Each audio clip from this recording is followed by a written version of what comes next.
Começando a nossa live da CLT, mais um episódio dessa live em que eu, professor Fabiano Coelho, juiz do trabalho há mais de 25 anos, passo com você artigo por artigo da consolidação das leis do trabalho.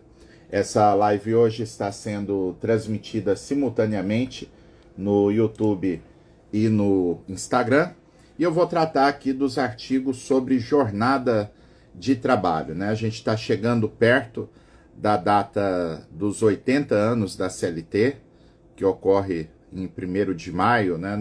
Exatamente na segunda-feira que vem, e já há algumas semanas nós estamos fazendo essa live, que é um grande desafio, antes de mais nada, né? A gente entregar para vocês esse conteúdo, e não é uma mera, para quem está acompanhando, né? Não é uma mera leitura da CLT, né? É uma leitura comentada, uma leitura crítica, em que a gente vai passando para vocês a aplicação prática de cada artigo, de cada instituto da CLT. Caso vocês queiram fazer alguma pergunta envolvendo o assunto, hoje a gente vai tratar de jornada de trabalho, eu sempre peço que você coloque antes da pergunta, antes do questionamento, você coloque em letra maiúscula pergunta, que é uma forma que facilita a gente encontrar o seu questionamento aqui, e com isso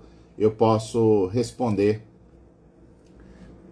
você responder o seu questionamento. Eu vou só colocar aqui abrir meu Instagram web, que fica mais fácil de acompanhar os comentários de vocês. Uma semana muito produtiva para todos nós. E já começamos aqui a segunda-feira de forma intensa, de forma acelerada, nessa entrega de conteúdo para vocês. Beleza, deu certo aqui. Deixa eu só fixar o tema aqui na live do Instagram, para o pessoal que vai chegando não ficar perdido. Bom dia, Jane. Bom dia, Vânia. Bom dia, Tânia. Deixa eu ver meu comentário aqui.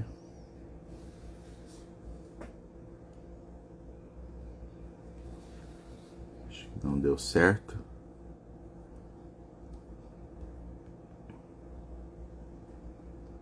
Para colocar o tema. Deixa eu escrever de novo, que não deu certo.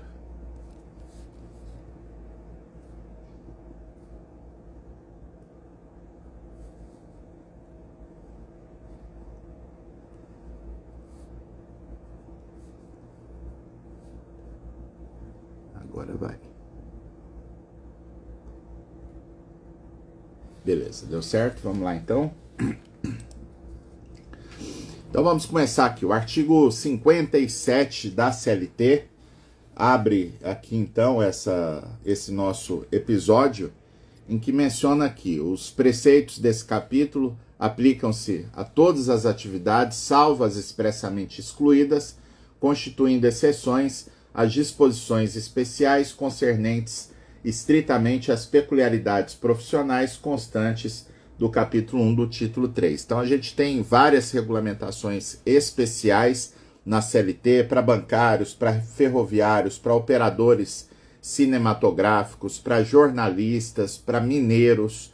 Então essas matérias ficam à parte, não vão aplicar aqui o regime geral de duração do trabalho, cuja regra principal está no artigo 58 da CLT. Então o artigo 58 menciona que a duração normal do trabalho para os empregados em qualquer atividade privada não excederá de 8 horas diárias, desde que não seja fixado expressamente outro limite, porque nada impede que as partes pactuem livremente uma jornada menor do que 8 horas diárias.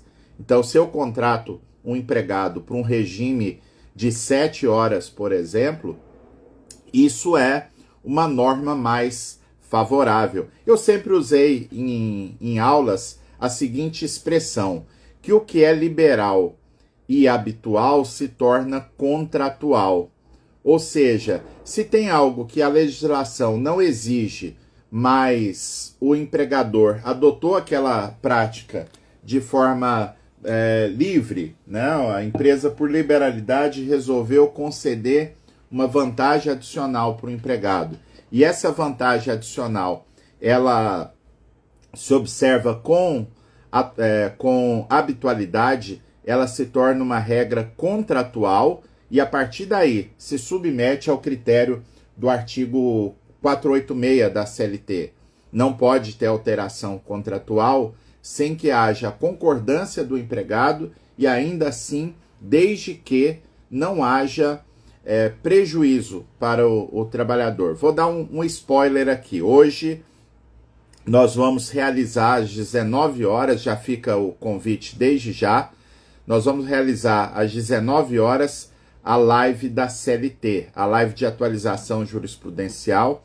A gente deixou passar sábado, né? Eu percebi que o pessoal estava mais off, né? Em razão do feriado na sexta-feira, e também pelo fato de que, como foi feriado na sexta, a maioria das publicações do TST ocorreram hoje, né? Então hoje eu vou passar aqui o dia lendo, separando as jurisprudências, e às 19 horas a gente passa com vocês. Mas vou dar um spoiler. Olha só que bacana, o Wellington Ribeiro, Gilson Galese, Tiago, todos que estão aqui. Eu me deparei com uma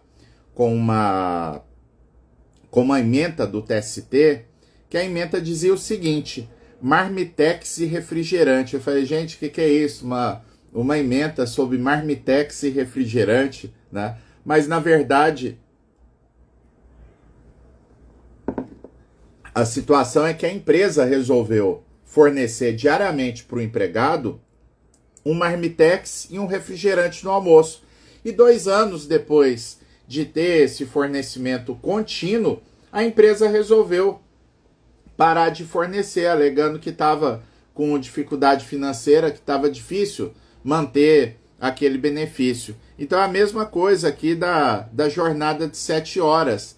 Nenhuma empresa é obrigada a fornecer um marmitex e um refrigerante por dia para o empregado, mas a partir do momento em que a empresa adota essa prática, isso vira um verdadeiro direito adquirido para o empregado. Então, nesse caso, se a empresa resolver suprimir o benefício, ela vai ter que fazer um acordo com cada um dos empregados. Tá, mas eu vou suprimir de que forma? O que eu vou dar em troca para que não haja esse prejuízo? E assim, se houver um ajuste de jornada de 7 horas, por exemplo, essa jornada é soberana. Ela vale como um patamar normativo para o empregado acima da legislação. Por isso a menção aqui no caput do artigo 58. Bom dia, Deuselina, Débora Lima, Diogo Felipe, querida amiga Adriana Belintani, está aqui no YouTube, Eduardo Fanchioli, Soraya Pozo, lá de Curitiba, e vários amigos e amigas acompanhando aqui a nossa live. Então, o parágrafo 1º do artigo 58 trata do chamado minutos residuais, né? Então, não serão descontadas nem computadas como jornada extraordinária as variações de horário no registro de ponto não excedente de 5 minutos, observado o limite máximo de 10 minutos diários. Então, aqui é a antiga OJ 23 da SDI 1. Entende-se que é razoável pensar que tem um tempo de tolerância para a própria marcação do cartão de ponto. E por isso, se o empregado chega atrasado até 5 minutos e sai mais cedo até 5 minutos, ou seja, ele trabalhou 7 horas e 50 minutos naquele dia, ele vai receber as 8 horas diárias normalmente, sem qualquer desconto. E da mesma forma, se o empregado chega até 5 minutos com antecedência e sai 5 minutos depois do horário, ou seja, ele teve o tempo à disposição do empregador ao todo de 8 horas e 10 minutos. Essa situação não gera o pagamento desses 10 minutos como hora extra. Agora, é importante fazer aqui um alerta para todos os amigos que estão aqui, né? Adriana Pierri, estou vendo aqui o Oswaldo Malaquias, lá de Tumbiara, meu vizinho, o querido amigo Tabajara Póvoa, que é um dos grandes especialistas do país em direito digital, o Braulio Monte, a Elisângela Sack, lá de Jundiaí. Fica o alerta que se passar 1 minuto dessa tolerância, então o empregado ele trabalhou ao todo 8 horas e 11 minutos. Então, nessa situação, o pagamento de hora extra corresponde aos 11 minutos que extrapolam o limite diário de jornada. Não seria só pagar 1 minuto, né, que seria o tempo além da tolerância, porque afinal de contas, a jornada de trabalho desse empregado, ela é de 8 horas diárias, não é de 8 horas e 10 minutos. Os 10 minutos são uma tolerância legal. Agora, se passar do tempo de tolerância, aí todos os minutos que sucedem a jornada de 8 horas devem ser remunerados como hora extra. Isso é jurisprudência pacífica do TST.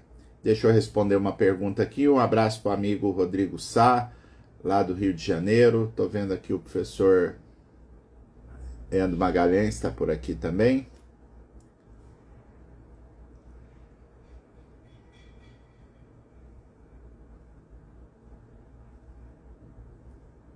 A Ana Carolina Paz pergunta o seguinte: aviso prévio de 39 dias dispensa pelo empregador.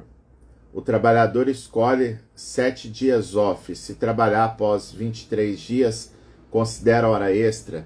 Não, Carol, olha só, embora a pergunta que seria mais própria do capítulo de aviso prévio, mas eu vou responder, Carol. A pergunta realmente é pertinente pelo seguinte: primeiro, se o empregado tem direito a 39 dias de aviso prévio, o entendimento já pacífico no TST é que essa proporcionalidade ela só beneficia o trabalhador. Então, de fato, o empregado ele não vai, se ele fizer a opção por 7 dias a menos, ele não vai trabalhar 32 dias, ele vai trabalhar 23, porque o aviso prévio, segundo a jurisprudência, só pode ser trabalhado até 30 dias. Agora, se o empregado faz a opção de 23 dias e a empresa resolve exigir o trabalho dele nos 30 dias, isso há um risco enorme, tá, Carol? Porque pagamento de hora extra aqui não cabe.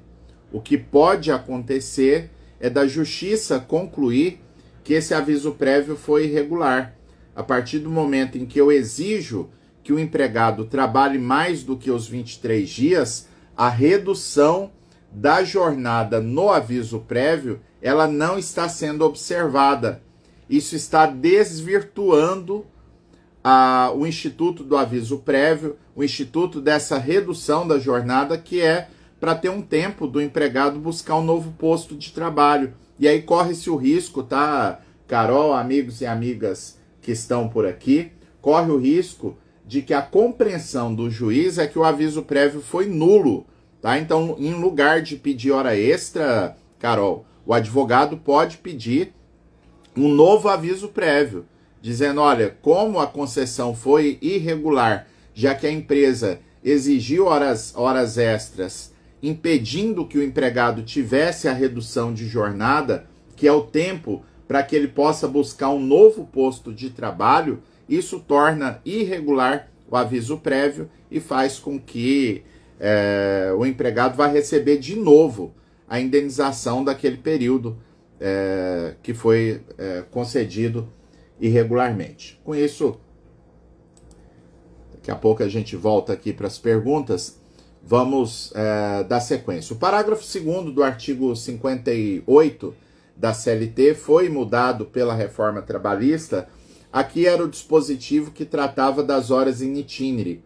Então menciona aqui que o tempo despendido pelo empregado desde a sua residência até a efetiva ocupação do posto de trabalho e para o seu retorno, caminhando ou por qualquer meio de transporte, inclusive o fornecido pelo empregador, não será computado na jornada de trabalho, por não ser tempo à disposição do empregador, né? Então aqui, claramente, a intenção do legislador foi revogar o pagamento, a previsão de pagamento das horas in itinere, e mais, o legislador também atacou aqui aquele tempo de deslocamento da portaria da empresa até o local da prestação de serviço, que é uma questão tratada lá na, salvo engano, súmula 429 do TST.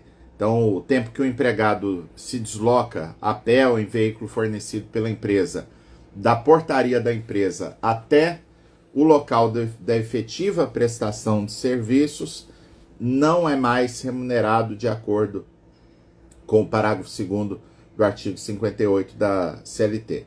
É verdade que existem diversas teorias acerca dessa questão, a ponto que no nosso livro de reforma trabalhista, em que eu escrevi com o quarteto, né, Antônio Humberto, Platão Neto e Ney Maranhão, a gente defende a ideia de que as horas in itinere não foram revogadas. Por quê?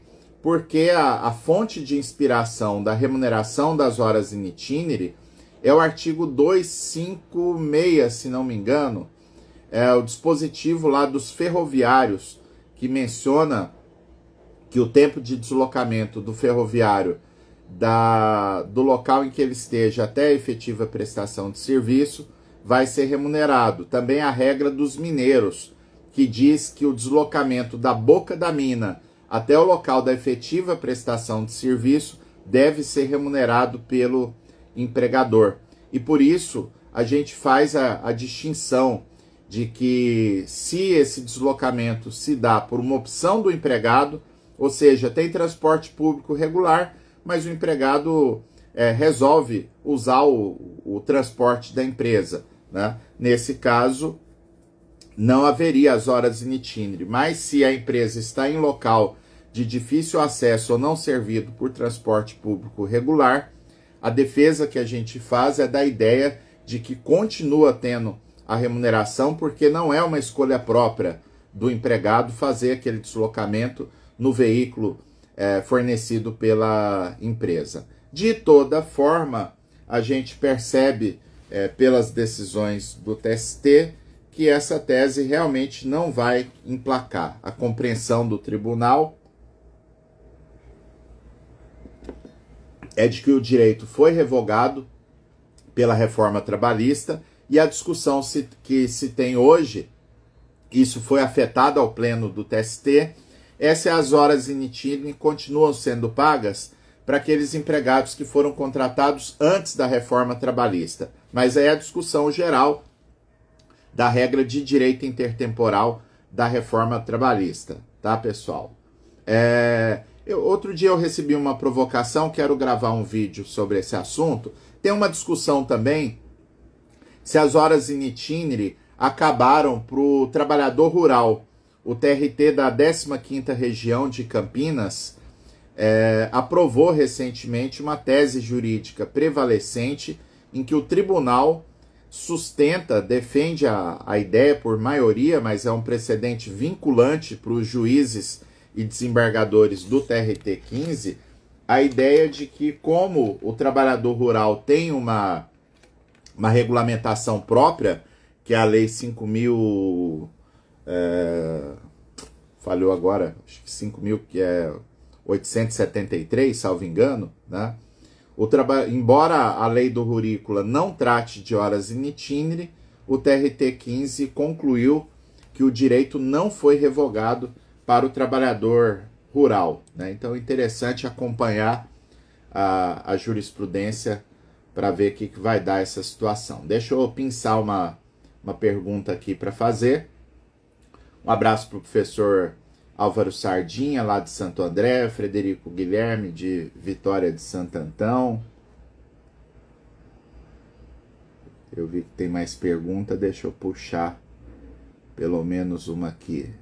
Regiane Ribeiro, daqui de Goiânia, bom dia. Ícaro Rossi, de São Bernardo do Campo.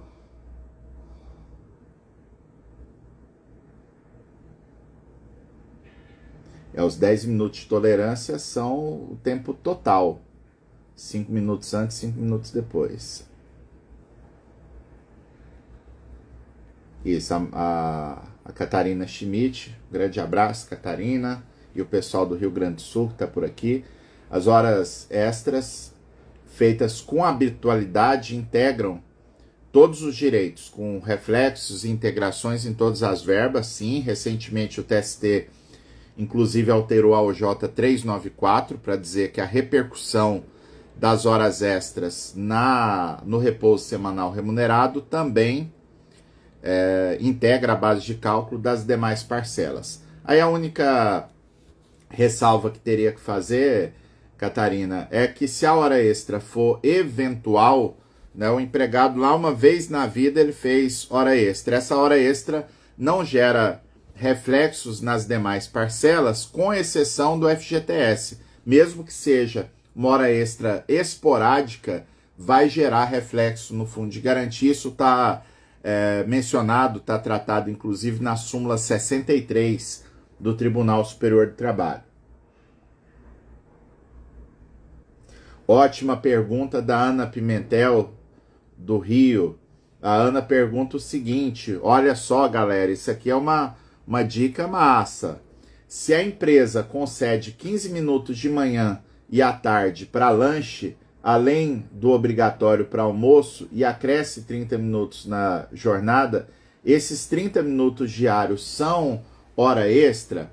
Aqui há alguma discussão, Ana, porque o artigo 4º da CLT foi alterado para dizer que esses tempos para alimentação, lanche, não são computados como jornada efetiva. Mas, de todo modo, o artigo 4º da CLT fala que isso não vai incidir tempo de trabalho se for uma escolha própria do empregado. Agora, se for algo institucionalizado pela empresa, eu penso que continua valendo o critério da nossa jurisprudência. E o critério, vai a dica aqui, pessoal, uma súmula que muitos advogados esquecem da existência dessa súmula.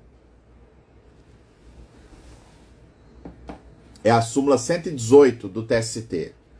A súmula 118 menciona que os intervalos concedidos por liberalidade do empregador, eles devem ser remunerados, inclusive para gerar hora extra, se o cômputo desses intervalos faz com que a jornada supere 8 horas diárias. Então, no exemplo que a Ana deu, a empresa resolveu conceder 15 minutos de lanche de manhã, 15 minutos à tarde, mas exige que o empregado fique esses 30 minutos a mais no final da jornada. Então, pelo critério da súmula 118, o empregado tem direito a receber esses 30 minutos como hora extra, tá? Vou dar um outro exemplo aqui a partir dessa pergunta da Ana, porque é um tema bem importante para vocês, né?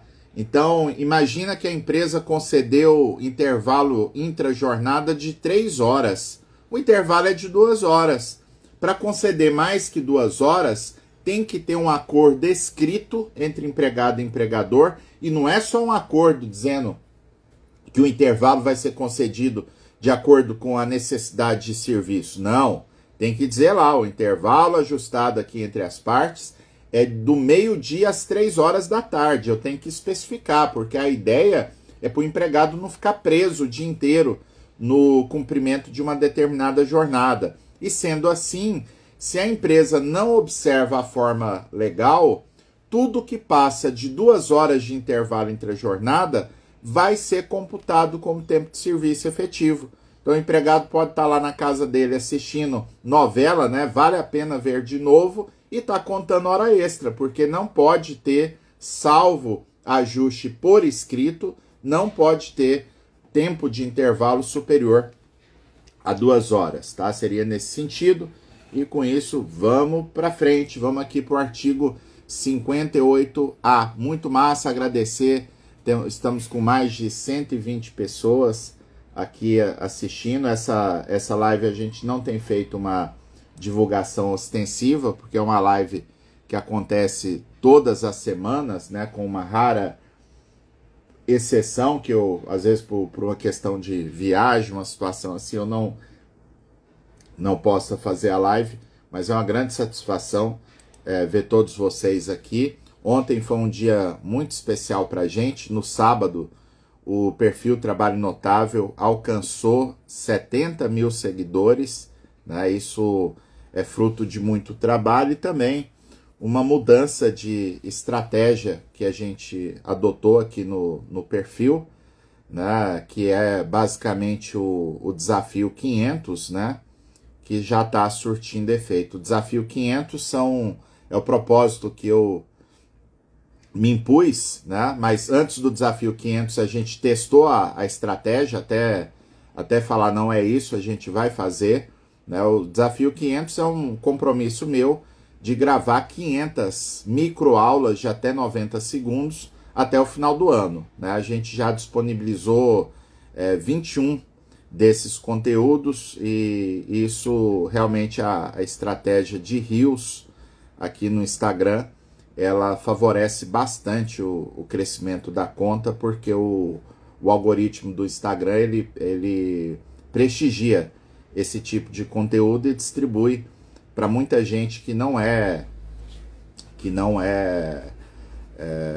seguidora do nosso perfil, tá? E hoje a gente vai ter um momento de celebração também acerca desses 70 mil seguidores na live da CLT, que é a live de atualização jurisprudencial, que a gente não fez anteontem por causa do feriado, mas está marcada para 19 horas de hoje, aqui no Instagram do Trabalho Notável. Ficam todos convidados, vai muita questão interessante da jurisprudência, que a gente já separou para vocês e que vai separar ao longo do dia, né? O PDF hoje vai sair mais em cima da hora, porque o TST publicou o grosso, né, a grande parte das suas decisões na data de hoje, né? Então são quase 1.200 decisões para a gente fazer o filtro aqui para entregar para vocês na live e mais 800 que foram já mapeadas, né, de publicações da última quinta-feira.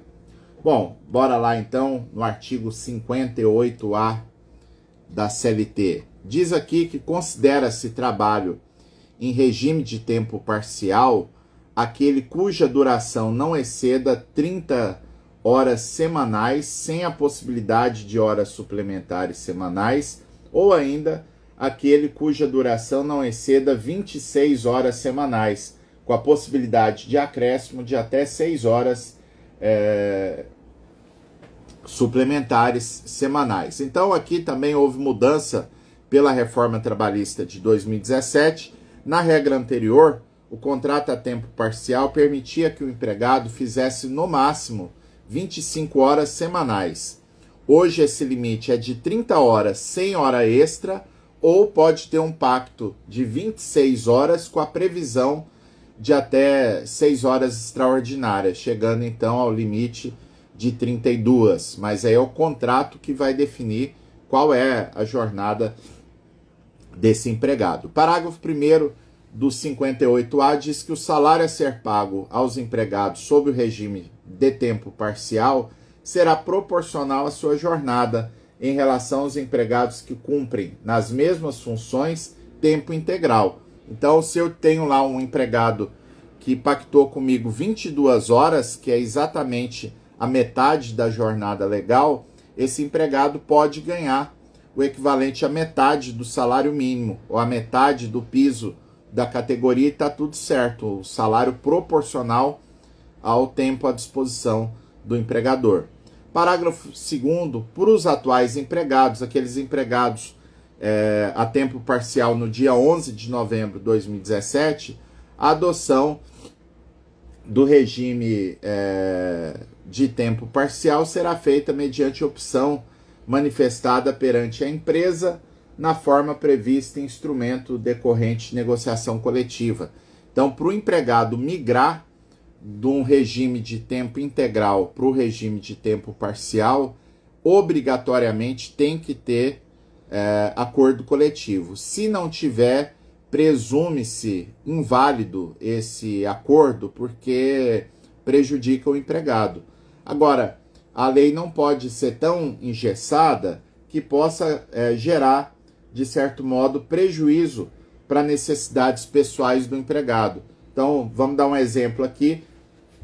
O empregado, ele quer fazer faculdade, por isso ele chega no seu empregador, falou, eu queria reduzir minha carga horária de 8 horas para 6 horas diárias. Isso, a rigor, seria possível, né? Seria possível por quê? Porque está atendendo o interesse do trabalhador.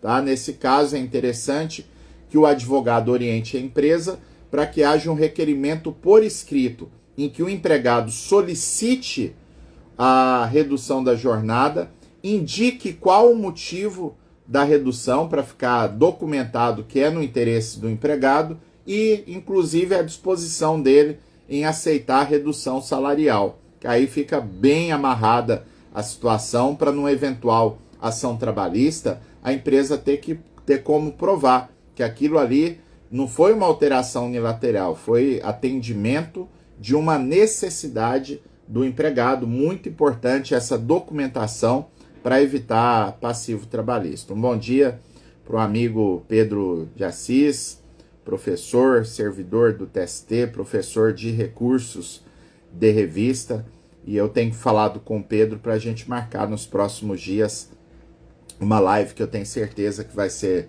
muito rica aqui para a gente poder compartilhar um pouquinho, né, do que a gente tem passado para os nossos alunos, né? A gente aqui no Trabalho Notável, Pedro lá no projeto Descomplicando o TST, que integra também o ministro Breno Medeiros, né, outro dileto amigo.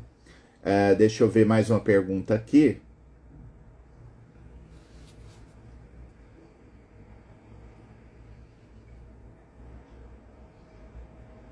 Live do TST hoje, 19 horas, pessoal. Boa, Elisângela Sack dizendo aqui, dá dica, cada minuto vai ser pedido. Se passar de 10 minutos, tem que pedir o tempo integral. Não é só o que supera os 10 minutos de tolerância.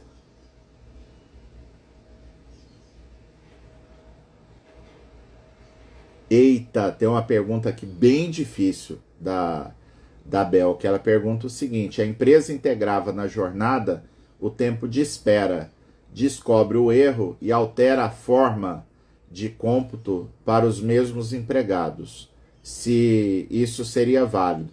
Olha, Bel, aí eu vou falar aqui expectativa e realidade, né? Eu, como advogado de empresa, orientaria para que a empresa fizesse a adequação.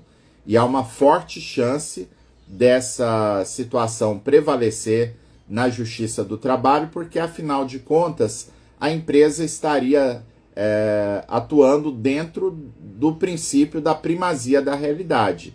Né? Se aquele tempo de espera não for uma situação que a lei mande computar como tempo de serviço efetivo, ou não mande fazer algum tipo de pagamento, como tem o tempo de espera dos motoristas profissionais, há uma forte chance de, num processo trabalhista, isso não dá nenhum tipo de problema. Mas o advogado orientaria já dizendo da empresa do risco, né? Que pode ser que os juízes entendam que esse tempo de espera, mesmo que ele não devesse ser computado na jornada, se ele foi remunerado por um tempo razoável pela empresa, isso teria criado uma condição mais benéfica para o empregado e, assim sendo, não poderia mudar, ainda que a pretexto de adequação da legislação. Isso realmente é um problema.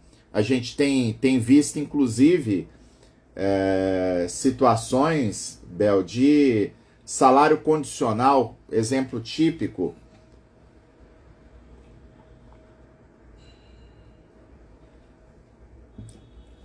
Uma discussão que a gente está vendo no TST que está bem polêmica.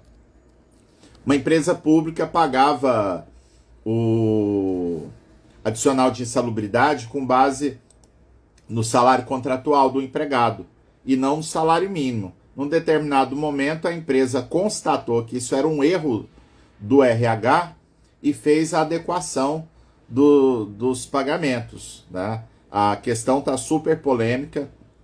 No TST, parte dos ministros entendem que é uma condição mais benéfica, mesmo que haja integrante da administração pública no meio.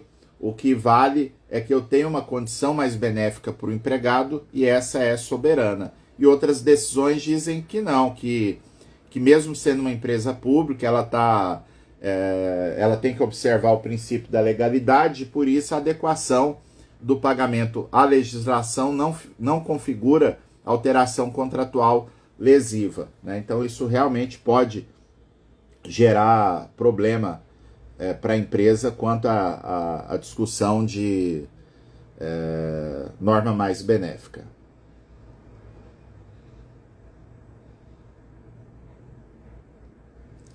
Bom dia, Isildinha, nossa faixa preta em recurso de revista lá de Araçatuba. Marcelo Damasceno está por aqui também, a professora Candice, lá do interior de Minas.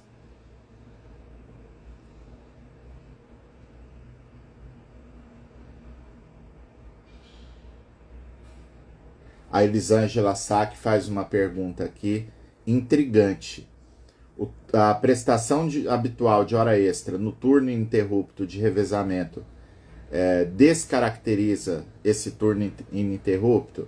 Olha só, Elisângela, esse é um dos temas que a gente está vendo, a gente está percebendo a jurisprudência oscilar bastante em razão da aplicação do tema 1046 da tabela de repercussão geral do Supremo de prevalência da negociação coletiva.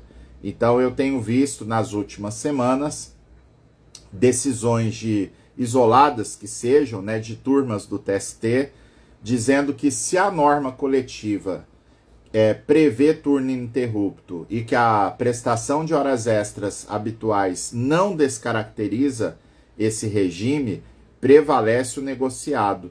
Agora, existem decisões dizendo que não pode nunca, no turno ininterrupto, ter prestação de trabalho acima de 8 horas diárias. Isso descaracterizaria o turno ininterrupto. Então, não há ainda um entendimento consolidado a respeito dessa matéria. Deixa eu voltar aqui para o nosso tempo parcial. Parágrafo 3º do artigo 58A. As horas suplementares à duração do trabalho semanal normal serão pagas com acréscimo de 50% sobre o salário hora normal. O fato de ser trabalho a tempo parcial não afasta o adicional constitucional de 50%. Na hipótese do contrato de trabalho em regime de tempo parcial ser estabelecido em número inferior a 26 horas semanais, as horas suplementares a este quantitativo serão consideradas horas extras para fins do pagamento estipulado no parágrafo 3º, estando também limitadas a 6 horas suplementares semanais. Estabeleceu lá 20 horas semanais, vai ter que pagar se tiver trabalho acima dessas 20 horas. As horas suplementares da jornada de trabalho normal poderão ser compensadas diretamente até a semana imediatamente posterior à da sua execução, devendo ser feita a sua quitação na folha de pagamento do mês subsequente, caso não sejam compensadas. Aqui tem uma diferença. Se o contrato for a tempo parcial, aquilo que o empregado faz de hora extra numa semana pode compensar na semana seguinte, só na semana seguinte. Agora, se não é regime de tempo parcial, a reforma trabalhista instituiu a compensação mensal de jornada. Então, dentro do mês, eu posso compensar horas extras que foram trabalhadas sem que haja o respectivo pagamento, se houver o ajuste de compensação de jornada. Aqui, no tempo parcial, repito, só pode fazer a compensação na semana subsequente. Se não fizer, vai ter que pagar a hora extra. Parágrafo 6º do artigo 58A, é facultado ao empregado contratado sob regime de tempo parcial converter 1/3 do período de férias a que tiver direito em abono pecuniário. E as férias do regime de tempo parcial são regidas pelo disposto no artigo 130 dessa consolidação. Aqui foi um ajuste da reforma trabalhista, porque o empregado em tempo parcial, ele tinha tempo de férias diferente. O período máximo de férias dele, antes da reforma trabalhista, era de 18 dias. E agora observa a regra normal, de acordo com o número de faltas injustificadas que ele tiver, ele pode ter de 12 a 30 dias corridos de férias. Artigo 59 da CLT. Acho que dá para a gente fechar aqui o artigo 59 da CLT. Então, diz aqui: a duração diária do trabalho poderá ser acrescida de horas extras em número não excedente de 2, por acordo individual, convenção coletiva ou acordo coletivo de trabalho. Se trabalhar mais que 2 horas extras por dia, vai, obviamente, receber a integralidade dessas horas extras. Isso consta, inclusive, de súmula do TST, porque, por incrível que pareça, gente, eu já tive que julgar esse tipo de matéria. Empresa que defende a ideia que se o empregado trabalhou mais que 2 horas extras, ele não pode receber, porque o limite de hora extra na lei é de 2 horas. Isso é absurdo. Eu diria que isso beira a má-fé, a empresa alegar um argumento desse. Na verdade, isso aqui é uma situação de trabalho proibido, não é de trabalho ilícito. O trabalho proibido é aquela situação que, para preservar a saúde do trabalhador, a legislação impõe uma restrição.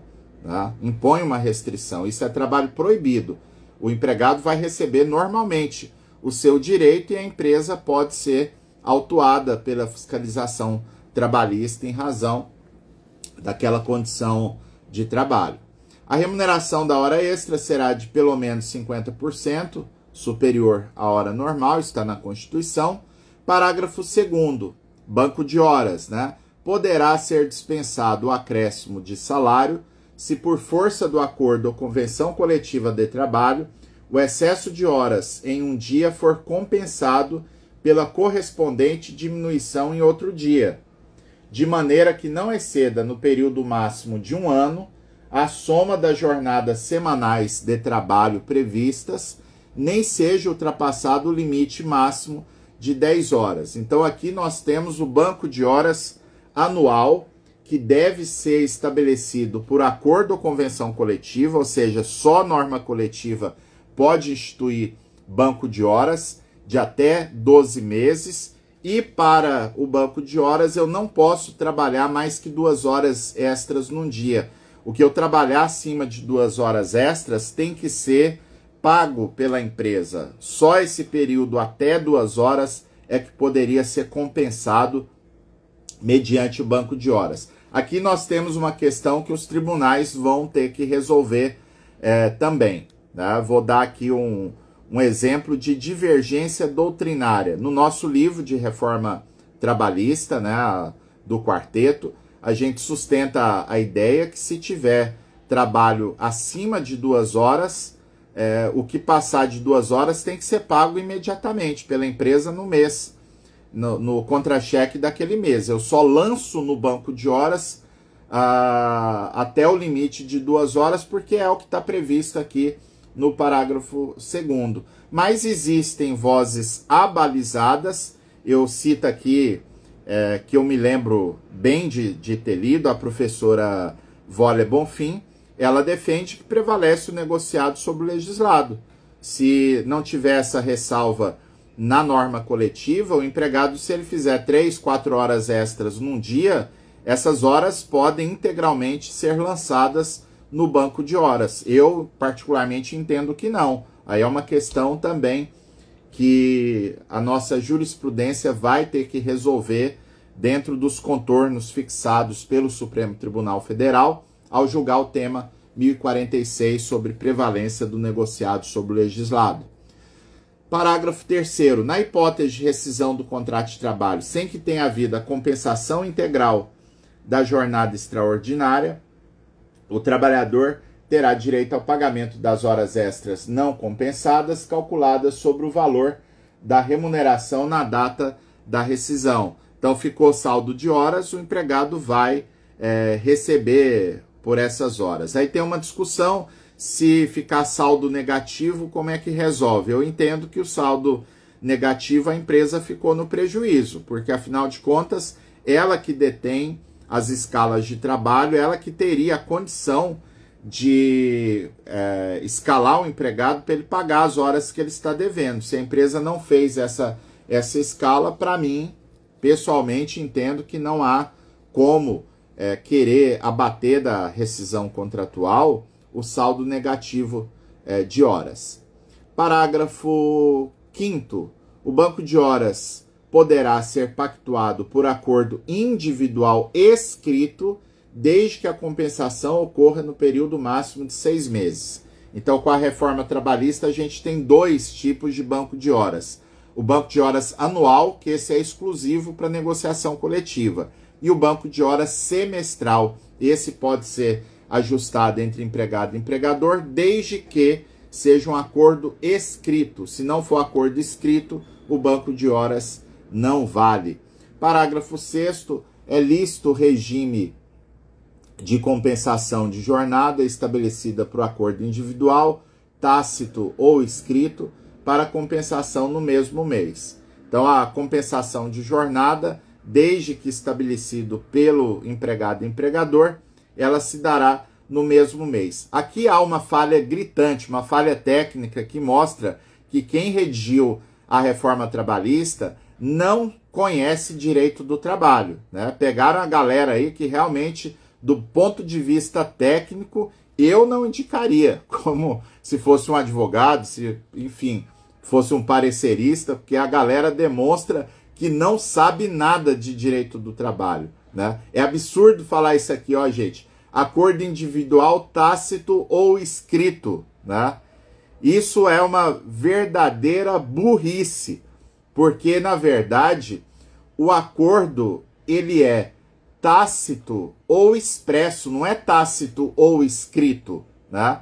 O acordo, se ele for um acordo expresso, pode ser um acordo escrito ou um acordo verbal. É claro que o acordo verbal vai ser difícil da empresa fazer prova, mas é um acordo expresso. E o acordo tácito é aquele que ninguém combinou nada, mas desde o começo a pessoa vai trabalhando daquela forma com a empresa. Então, é um ajuste tácito porque, mesmo não tendo sido combinada aquela situação, na prática é isso que se observa. Aqui há uma mudança significativa, porque a súmula 85 do TST, súmula 85 sobre compensação de jornada, menciona que as horas extras, aliás, menciona que na súmula 85 o acordo tem que ser expresso. Se tiver um acordo tácito de compensação, pela súmula esse acordo não é válido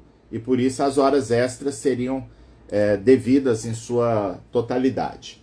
Deixa eu passar aqui perguntas que foram deixadas. O Diandro pergunta se o zelador do prédio pode trabalhar em regime parcial. Não tem impedimento nenhum. Não.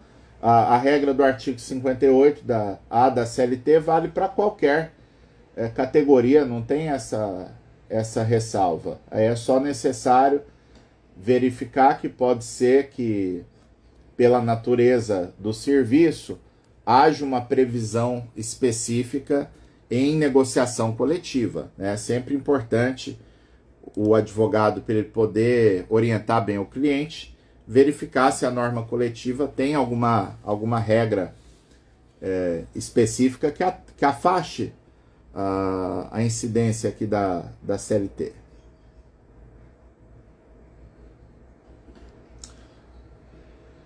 O Marcos Adams pergunta aqui, acidente de trânsito de bicicleta. A rigor, a questão é previdenciária, né? Eu teria que ter uma prova de que o acidente de bicicleta, um acidente de trânsito, se deu por culpa da empresa. Se não tiver essa prova...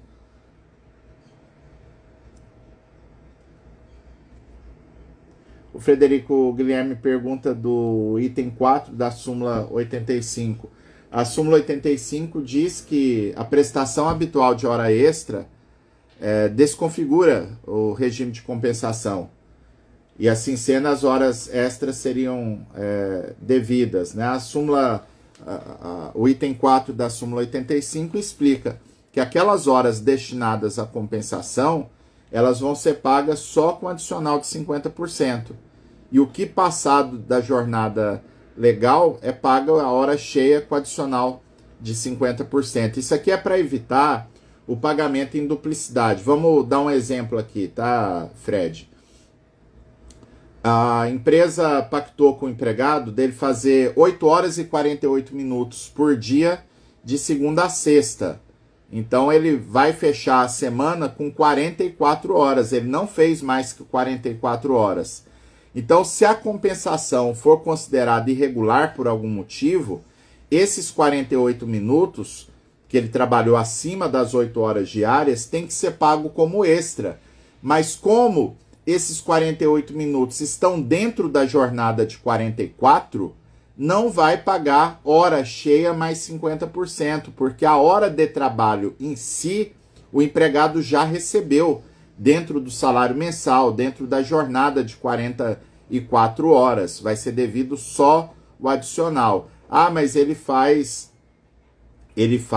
ao todo 48 horas semanais. Então, nesse caso, aquelas 4 horas que eram destinadas à compensação serão pagas com adicional de 50%, se o regime de compensação é inválido, e o que passar de 44 horas vai ser paga a hora cheia, mais adicional de 50%. O problema aqui, Fred, é que a CLT, a gente vai ver na nossa próxima live, a CLT tem uma regra específica, dizendo que as horas extras habituais não desconfigura o regime de compensação. Então acaba que a súmula 85 é uma das que terá que ser adaptada na revisão das súmulas do TST.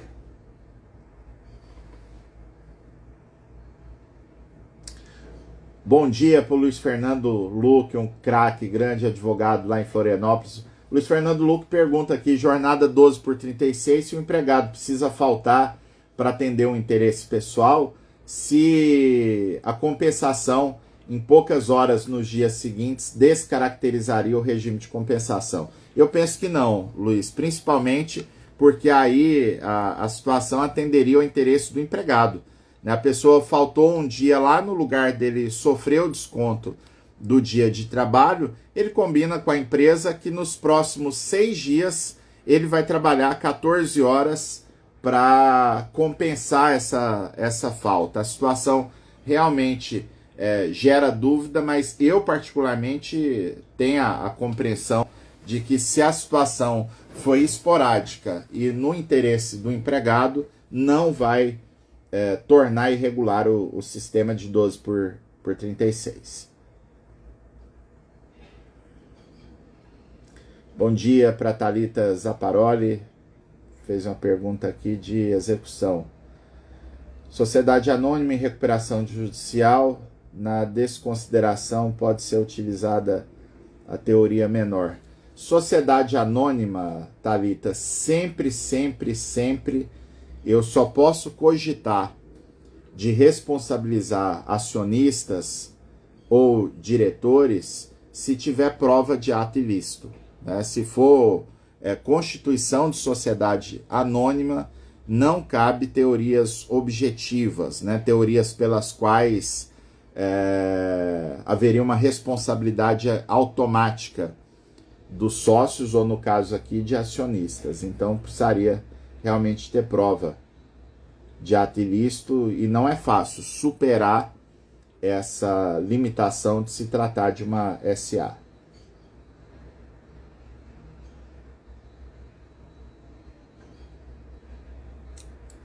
Eu não respondi na hora, não entendi a pergunta da Priscila Rosas, eu peço desculpa.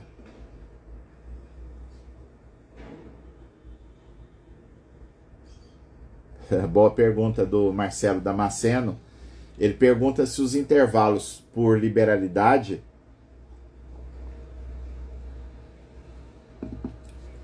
são devidos como hora extra ou como indenização de intervalo. É hora extra, tá, Marcelo? Boa pergunta, porque vai integrar a jornada. Então a questão aqui não é de supressão de intervalo, é de acréscimo de intervalo. Então acaba que a sua pergunta é muito boa, muito massa mesmo, mas o raciocínio aqui é inverso. Como eu estou considerando uma soma indevida de intervalo, esse tempo é considerado trabalho efetivo. Ele vai integrar o módulo de jornada, por isso é pago como hora extra, não é indenização.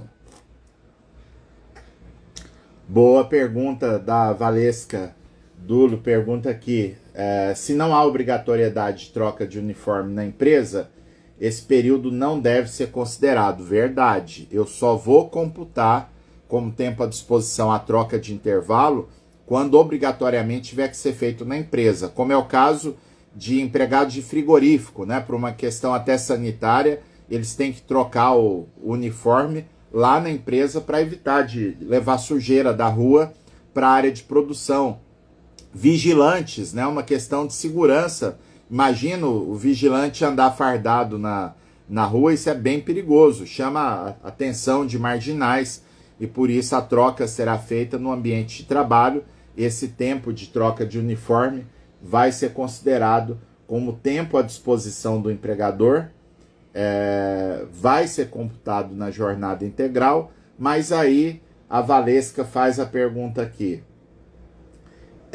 Vai contar, mesmo que sejam 10 minutos, aí eu vou para a regra geral, tá, Valesca? Se a troca de uniforme for bem rápida e não superar 10 minutos diários, eu não vou pagar por essa troca. Geralmente precisa de mais de 10 minutos, né?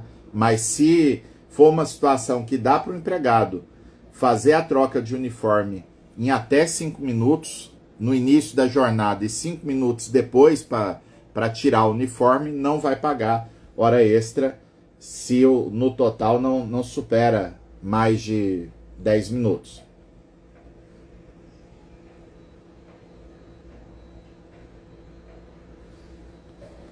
A pergunta aqui se o empregado, se a empresa pode proibir o uso de celular no ambiente de trabalho. Pode, aí é uma regra interna da empresa. Se for uma regra impessoal, está dentro da razoabilidade.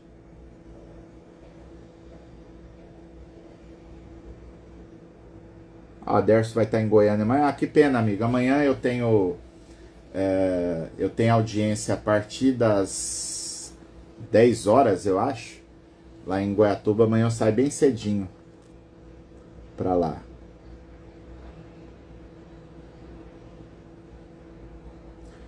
O Thiago está perguntando, o primeiro módulo do curso de execução foi disponibilizado e agora cedo a gente está disponibilizando o segundo módulo, que é o calendário comprometido para hoje, tá, pessoal? Eu aproveito a pergunta do Thiago para fazer o convite para os colegas que estão abertas as matrículas do curso Execução Sem Trégua. É um super treinamento de execuções cíveis e trabalhistas comigo, com a professora Roberta Araújo e com o professor Antônio Berta. Alguns colegas, inclusive, perguntaram qual a diferença para o curso Vitória na Execução, né? A gente tem, acho que quase 400 alunos matriculados no Vitória na Execução. O nosso suporte hoje vai, inclusive, vai contactar os alunos do Vitória na Execução, porque tem um super desconto caso o aluno queira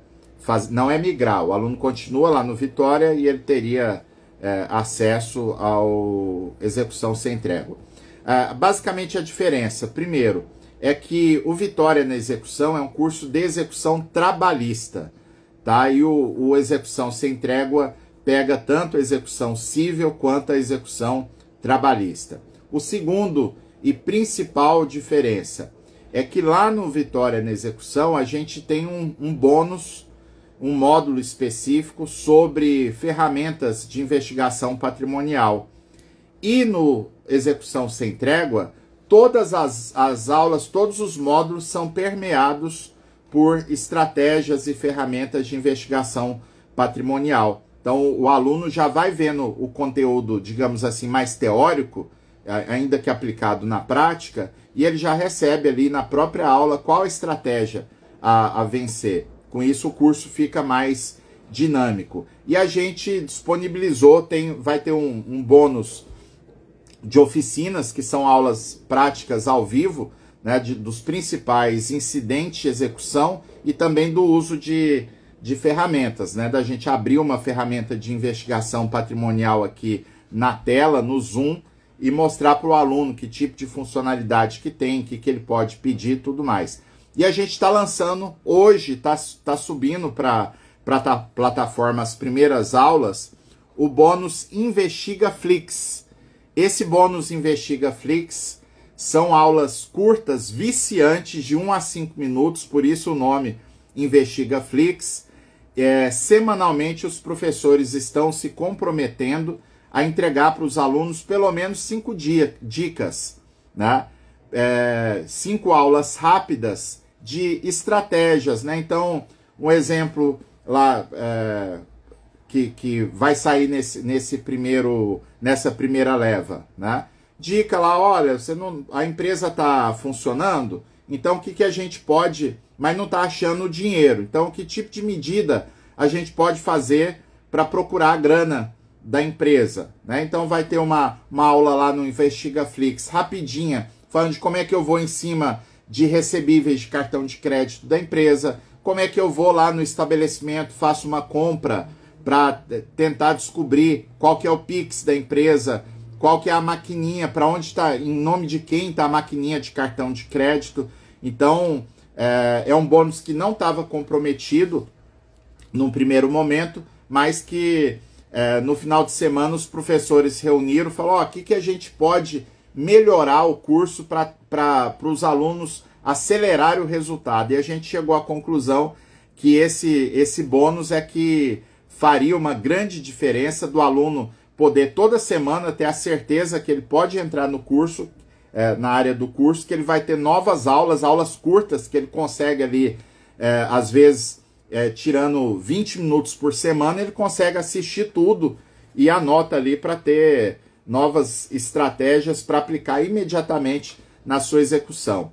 A turma 1, ela tem um desconto de R$1.000, esse desconto vai até o final das matrículas que terminam na quarta-feira, tá? Então os colegas que quiserem aproveitar, por ser a primeira turma, é como comprar um apartamento na planta, né? Como os alunos vão demorar um pouquinho, uns 2 meses mais ou menos, para receber todas as aulas, tem um calendário lá a ser seguido, a gente vai tentar sempre adiantar a entrega desse calendário, mas em razão de ser a primeira turma, o Trabalho Notável está fazendo essa condição especial. Na nossa bio tem o link lá que permite a inscrição e ficam, portanto, todos convidados para participar desse super treinamento, que marca inclusive a entrada oficial, né, da professora Roberta Araújo nos nossos cursos.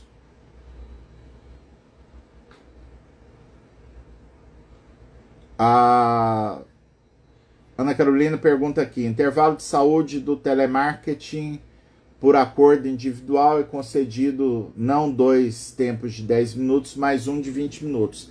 Eu não faria isso, tá, Carol? Porque as 2 pausas de 10 minutos, elas estão previstas na NR 17. E se eu concentro essas 2 pausas numa pausa só, para mim é irregular. Para mim está tendo a supressão da segunda pausa, e isso pode gerar pagamento de hora extra, de intervalo suprimido, né? Sem contar o risco que, se esse empregado tiver adoecimento por LER, né, não adianta a empresa falar assim, porque eu concedi 20 minutos de pausa para ginástica laboral. Não. Se a NR fala 2 pausas de 10, é porque tem que ser 2 pausas. 2 pausas é o que garante a saúde do trabalhador, porque nesse caso, você ter as 2 pausas é muito mais vantajoso para a saúde do trabalhador, para a recuperação de fadiga, do que concentrar numa só, tá? Então, muita atenção com essa questão. Não pode concentrar essas pausas.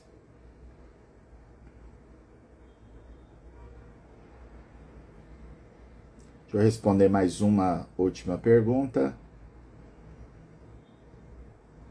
O Vanildo fala aqui da gratificação de bancária, essa questão tá dureza. Essa semana mesmo tem decisões do TST, e até agora todas as decisões que eu vi, sem exceção, estão validando cláusulas que o sindicato dos bancários coloca, que se for descaracterizada a função de confiança, a empresa, ao pagar a 7ª e 8ª hora, ela pode abater a gratificação de função que foi paga. Isso, em alguns casos, chega a zerar o pagamento de hora extra. Valeu, obrigado, Pedro Colli, fazendo menção aqui a forma que a gente tem compartilhado conhecimento, muito legal. Banco de hora negativa, a gente já tratou desse assunto. Deixa eu pensar aqui uma última pergunta.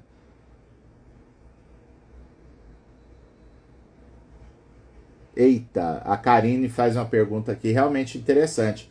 O trabalhador foi transferido e passa a demorar mais de 3 horas no deslocamento para ir voltar ao trabalho.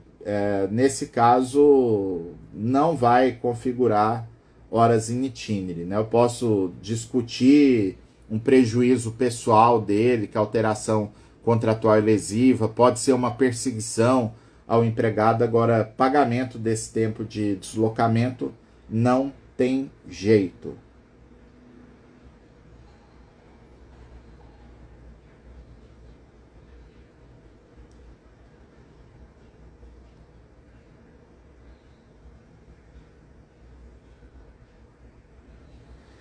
A mesma coisa a pergunta aqui do Paulo. Vendedor ou trabalhador externo que termina a jornada em cidade distante, se o tempo de deslocamento para ele retornar para a cidade seria computado. Não tem jeito, porque... e aliás, Paulo, nesse caso, nem antes da reforma trabalhista, porque o TST vem fazendo a seguinte distinção. Se o empregado usa automóvel, né, um transporte, um meio individual, ainda que seja por carona de colegas, não configura hora in itinere. Só vai configurar se for deslocamento no transporte coletivo, né, fornecido pelo empregador. Então isso cria realmente uma situação de desconforto para o empregado, mas não tem como pensar em pagamento de hora extra. A Sandra pergunta, o empregado doméstico que dorme em serviço por necessidade do empregador é computado na jornada? Não. A única questão aqui, Sandra, que realmente fica complicado, o empregado pode, em tese, fazer prova se ele fica à disposição do empregador, né? Então, imagina, a pessoa mora longe, é até difícil fazer os deslocamentos diários. Então, o fato da pessoa dormir no serviço não implica em computar o tempo todo à disposição. E eu diria até mais, tá, Sandra? Sequer haveria uma presunção de tempo à disposição do empregador, tá? Mas a pessoa faz lá o café da manhã, arruma a casa, faz o almoço, à tarde ela lava roupas. Aí de noite imagina que o empregador exige ainda lá que prepare o jantar, que faça alguma atividade. Então, nesse caso, o empregador tem que ter controle escrito de jornada. Se no cartão de ponto não consta registro de hora extra, o ônus da prova é do empregado, demonstrar que ele ficava à disposição, que ele trabalhava além dos horários descritos no cartão de ponto, tá? Mas o fato de dormir em serviço não vai fazer presumir que eu tenho aqui um tempo à disposição do empregador. Com isso, vamos ficando por aqui, pessoal. Uma boa semana, uma semana abençoada para todos vocês. Hoje a gente tem live às 19 horas, a live do TST. Amanhã a gente tem live às 18h45 do Antônio Humberto. Vai ser uma live de perguntas e respostas sobre execução sem trégua, tá? Ficam todos convidados. E quarta-feira tem live também da professora Roberta Araújo, às 18 horas, também vai ser uma live de pergunta e resposta, uma live, inclusive, quarta-feira, para marcar o encerramento das matrículas do curso Execução Sem Trégua. Amanhã à noite, 21 horas, eu tenho uma live com o professor Marcelo Muniz, tratando da petição inicial, da reclamação trabalhista de hora extra, uma live bem prática, 21 horas amanhã, e deixo aqui o convite para vocês também. Fiquem com Deus, obrigado pela presença de todos e até a próxima.